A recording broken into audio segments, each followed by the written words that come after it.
Bueno, vamos a empezar a desarrollar entonces Egipto, una civilización de la Edad Antigua. Ahí tenemos la ubicación en el mapa, en la parte superior derecha, África, o sea, del norte, donde muy cercano a la civilización mesopotámica que veíamos recién.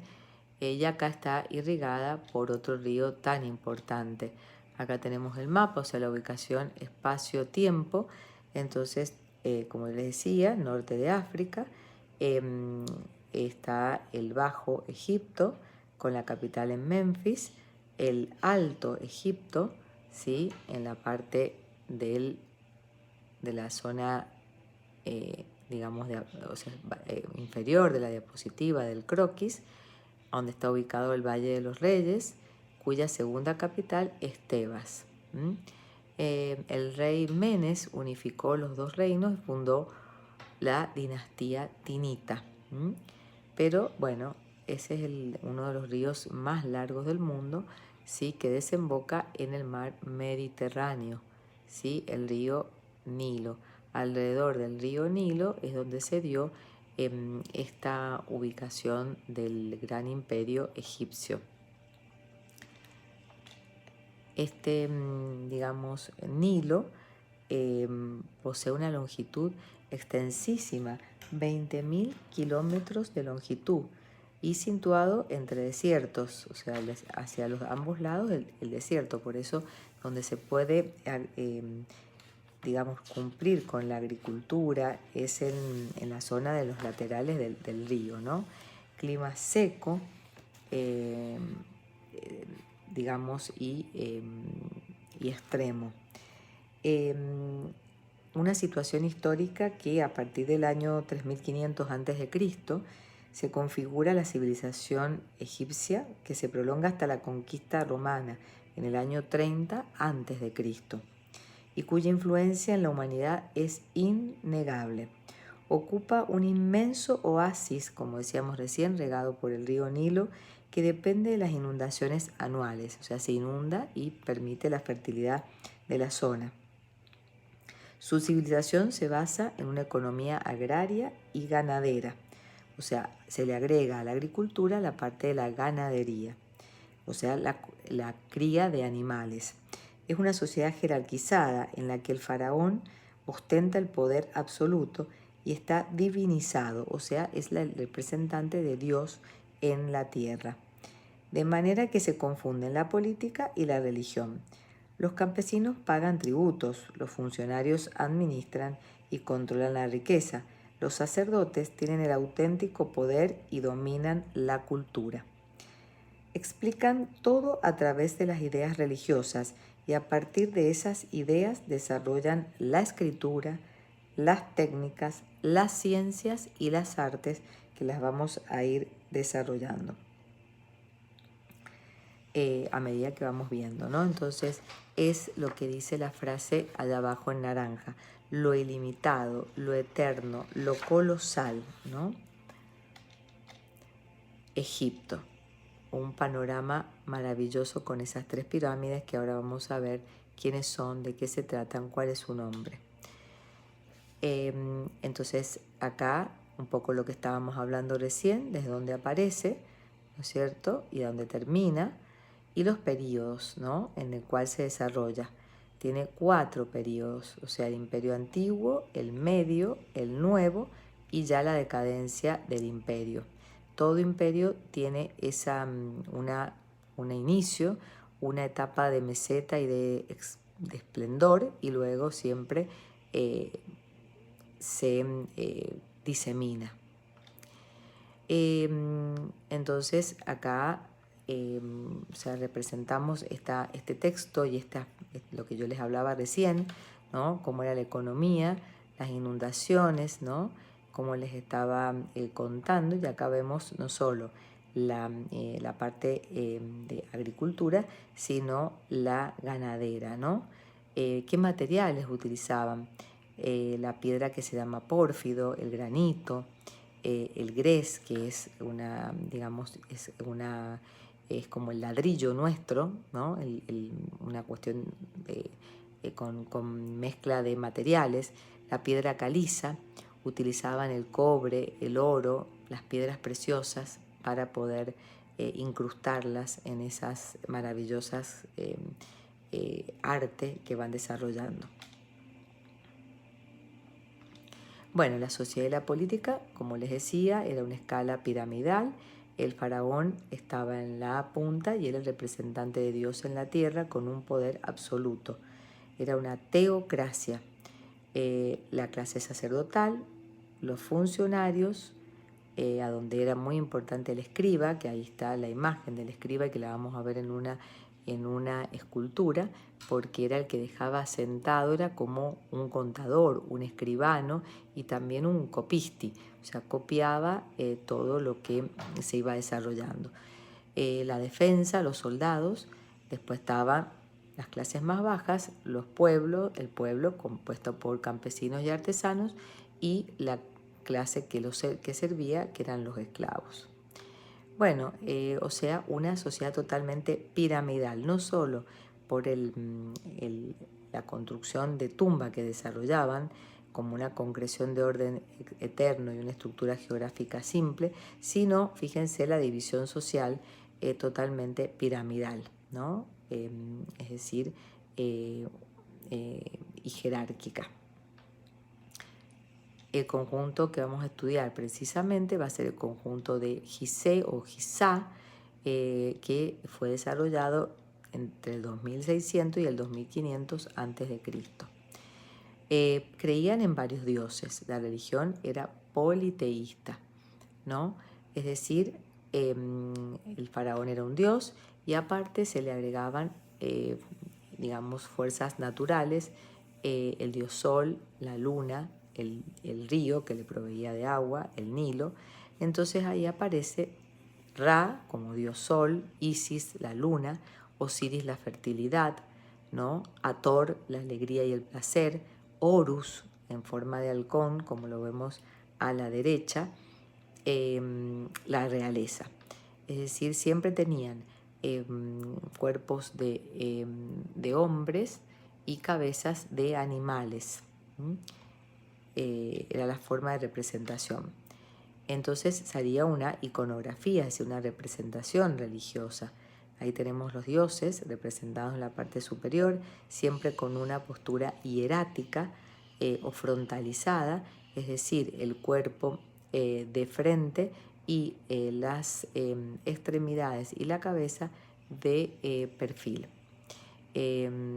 Los encontramos coloreados, era un arte de mucho color, principalmente los cuerpos oscuros, y luego la indumentaria que la vamos a desarrollar más adelante. Bueno, ahí también se ve una escena de una momificación a la derecha abajo, donde Horus, ¿no?, lo está momificando al faraón y con toda una representación de jeroglíficos. Entonces, muy importante el culto a los muertos. Existía la vida después de la muerte, o sea, un concepto de inmortalidad, porque estaba digamos, los hombres estaban desarrollados por 3 elementos: cuerpo, alma y Ka. El Ka es el elemento invisible e inmortal que luego, después de muerto, por eso lo embalsamaban y conservaban todos sus elementos y sus digamos, pertenencias, que se enterraban juntamente con ellos, para que luego, cuando ellos volvieran a la vida, tuvieran todos esos elementos. El Ka vuelve a la vida. Distintas momias que se encuentran hoy con distintos momentos de embalsamamiento en los principales museos del mundo, principalmente en el British Museum de Londres.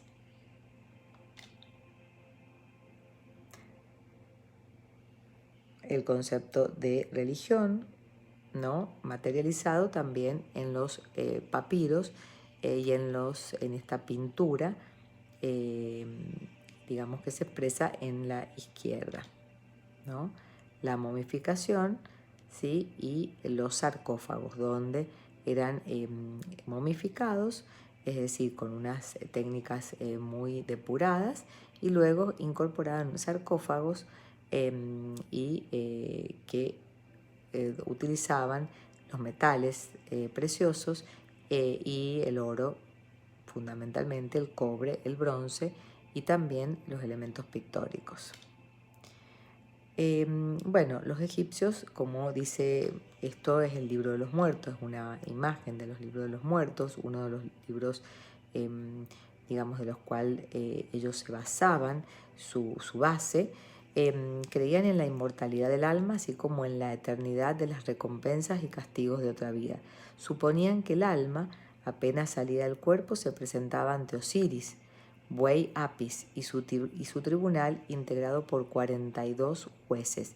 De allí rendía un examen sobre su vida de acuerdo a un formulario contenido en este libro de los muertos.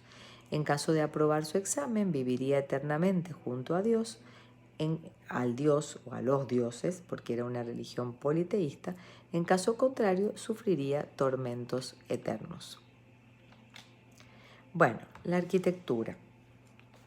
La arquitectura es en Egipto, una de las manifestaciones más importantes. Son los templos y las tumbas, que se edificaban pensando en la eternidad. Están hechas para siempre. A su vez, los palacios son casas enormes, sin importancia artística. No importa si son destruidos o no tienen larga duración, porque lo más importante eran las pirámides y los templos.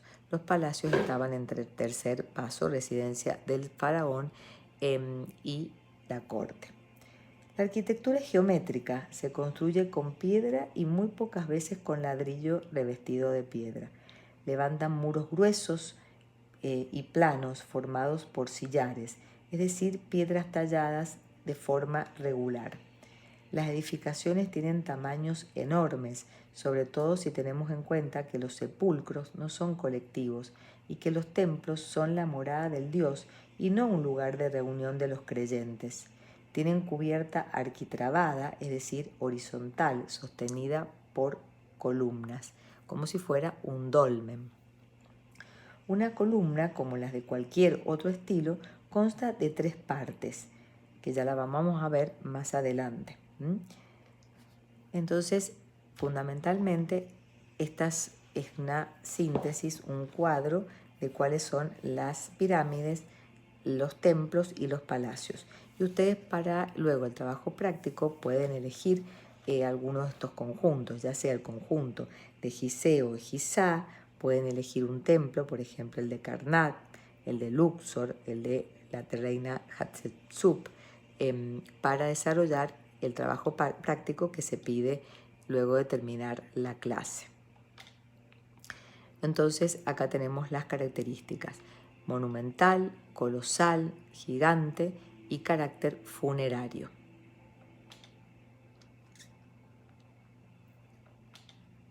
Fíjense lo colosal del momento al lado de una columna, que ya las vamos a definir. Bueno, una necrópolis significa un lugar de entierro, es decir, es un cementerio. Entonces, uno de los conjuntos más importantes del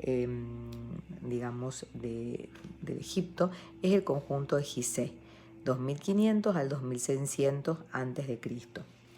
Las tumbas son los lugares donde se depositan los muertos para que su doble o Ka, que es una especie de desdoblamiento del difunto, emprenda el camino a la otra vida.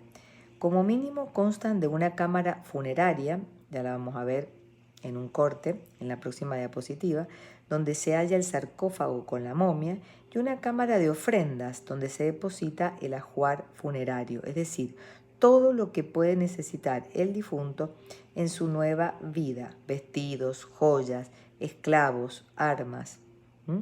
Entonces vamos a encontrar 3 tipos de enterramientos. Las pirámides, que pertenecen al tercer milenio antes de Cristo y fueron construidas para enterrar a los faraones, su forma es la de una figura geométrica de igual nombre, pirámide.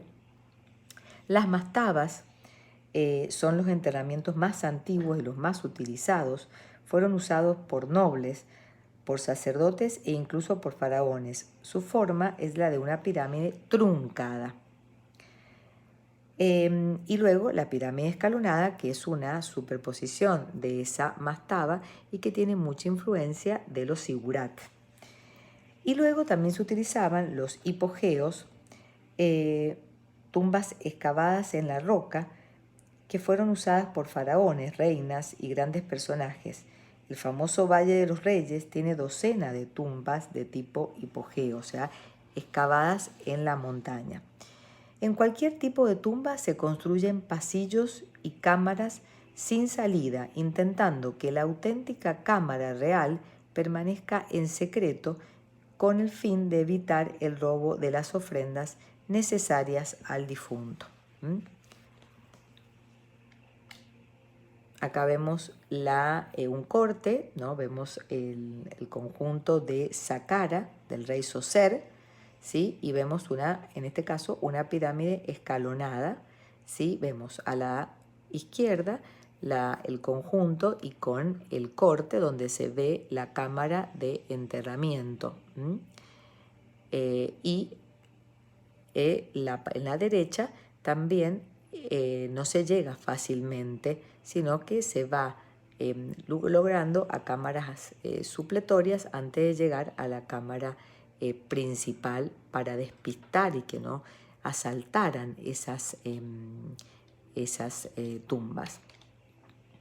Bueno, la pirámide del rey Zoser, el arquitecto se lo conoce, es el famoso arquitecto Imhotep. Y estas estructuras indican el carácter simbólico del conjunto. Fíjense cómo es un conjunto, un recinto donde la parte de la pirámide escalonada es la más importante, pero hay una serie de elementos que hacen de esa cara un conjunto de necrópolis. Bueno, fíjense lo que yo les comentaba recién. La pirámide clásica entonces tiene múltiples pasadizos y digamos hasta llegar a la cámara funeraria subterránea principal, ¿no? Y la cámara del rey, ¿no? Y la cámara de la reina, ¿no? Entonces, pero fíjense que conductos de ventilación, galerías, pasajes de entrada, pasadizos de escape, es decir, para despistar permanentemente. Bueno, este conjunto es el más importante, el conjunto de Gizeh o de Giza, que está formada por 3 pirámides. La pirámide de Keops, la más grande, la pirámide de Kefren, le sigue, y luego la pirámide del faraón Miserino, que es la tercera, la más pequeña. Ese es el conjunto, digamos, emblemático que, digamos, es el más mediático de todos. Bueno, este conjunto está dispuesto en forma, digamos, escalonada con respecto al río. Keops la más grande, Kefren y Miserino, ¿no? Y con entradas y galerías para llegar, ¿no? Acá está el río y luego las distintas, las 3 pirámides. Y cada pirámide, ¿no es cierto?, también tiene sus cuidadores y sus esculturas que cuidaban a las, digamos, a las entradas de esos templos. Esculturas que también tienen formas, cabezas de animales, cuerpos de animales, son las famosas esfinges.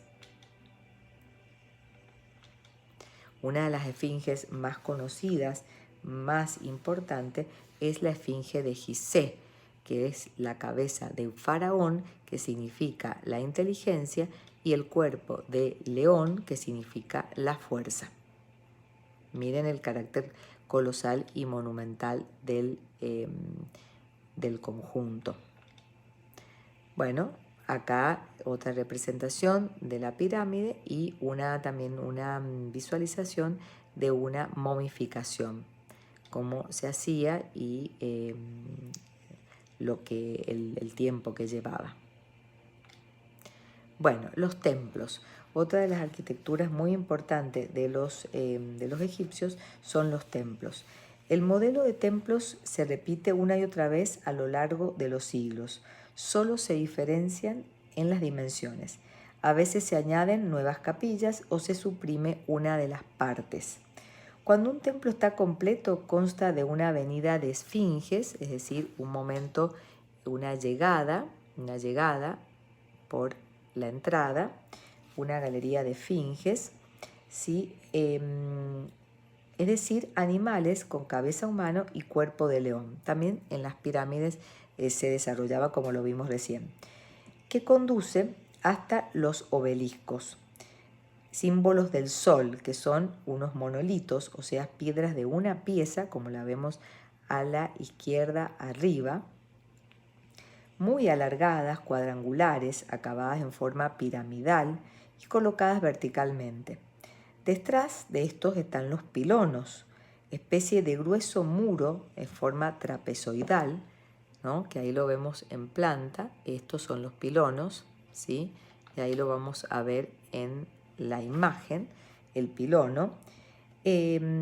La puerta del templo se halla entre dos pilonos o en el centro del propio pilono si solo hay uno, porque a veces puede aparecer un solo pilono. El primer recinto es un patio, ¿sí? Cuadrangular, abierto. En 3 o 4 de sus lados tiene un pórtico cubierto por una galería con esa situación de arquitrabada o como de dolmen que lo veíamos en la época mesopotámica. Y está rodeado por columnas, ¿no? Siempre las columnas van a tener una representación de vegetal. Sigue la sala hipóstila, que está totalmente cubierta por arquitrabe, por lo que su espacio semeja un bosque de columnas. Después se encuentra la cámara del dios, o sea, el santuario, donde se halla la estatua que representa a la divinidad. Suele ser pequeña y está rodeada de corredores y otras estancias a las que solo tiene acceso el sacerdote o los sacerdotes. Como una variante del templo, recibe el nombre de espeo el templo excavado en roca, pero consta de las mismas partes que el anterior.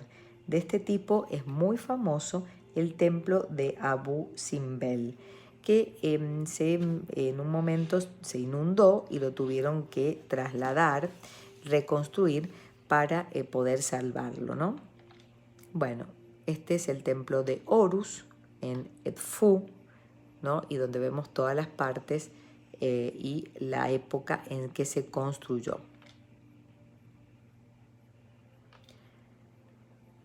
Otro templo importante y también un complejo es el templo funerario en el Valle de los Reyes de la reina Hatshepsut. Este está desarrollado, es un templo en forma de terrazas, es decir, vieron que es canonado, muy parecido a los sigurat y parecidos también a las mastabas, pero es un templo, es para rezar, no es funerario. Es una estructura de pórticos y que se están cavando en esta pared rocosa. Es una variación del templo, pero tiene las mismas estructuras de la planta que veíamos recién. Fíjense, acá se ve claramente la entrada principal al patio, ¿no? Primeramente, precedido por esa circulación. ¿Ven? Foto real de la entrada del templo de la reina. Otras vistas, ¿sí? De distintas vistas frontales y vistas más lateralizadas. Y bueno, hoy, ¿no? Cómo se presenta hoy, cómo se puede visitar, ¿no? El templo funerario, ¿no? En este caso es enterramiento y templo. O sea, es un templo, pero también está enterrada la reina. Bueno, hemos observado, ¿no es cierto?, el templo de la reina Hatshepsut, ¿sí? Y vamos en la ciudad de Tebas, al medio del río Nilo, vamos a encontrar el famoso conjunto de Karnak en Tebas. Ese conjunto de Karnak es un conjunto que tiene una gran preponderancia el aspecto del agua y la vegetación. Es un templo que tiene las mismas características. Fíjense otra vez la avenida de las Esfinges que precede al templo, luego el obelisco, que es de forma piramidal, los pilonos, que acá hay un corte, esto es un corte, una sección en donde podemos verlo, un corte perspectivado donde se ha sacado una parte, el patio aporticado con columnas, ¿ven? Acá tenemos las columnas, ¿sí? Que ya vamos a hablar un poquito de eso. Luego la sala hipóstila, también de columnas, y luego el santuario donde está la estatua de el dios.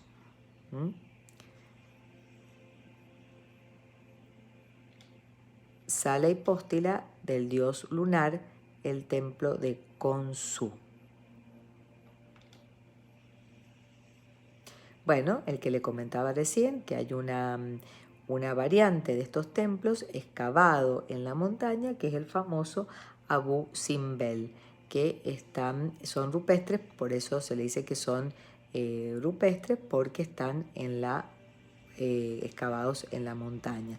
Bueno, descubiertos en 1813 por la UNESCO, se le agregan el templo de Ramsés, ¿sí? Y el templo de Nefertari, ¿sí? Abajo. El río Nilo, que los acompaña permanentemente. Y este plano que nos va diciendo dónde están ubicados los distintos templos y tumbas. Las tumbas están en la parte superior, ¿no? Acá, en la parte del río Nilo, donde se abre, ¿no? Y luego los templos en la parte inferior, o sea, más abajo del río Nilo. Bueno, las columnas tenían un diseño inspirado en la naturaleza, siempre inspirado en la naturaleza. Acá vamos a hacer un corte para hacerles un descanso, para que descansen un poquito y tómense un recreíto.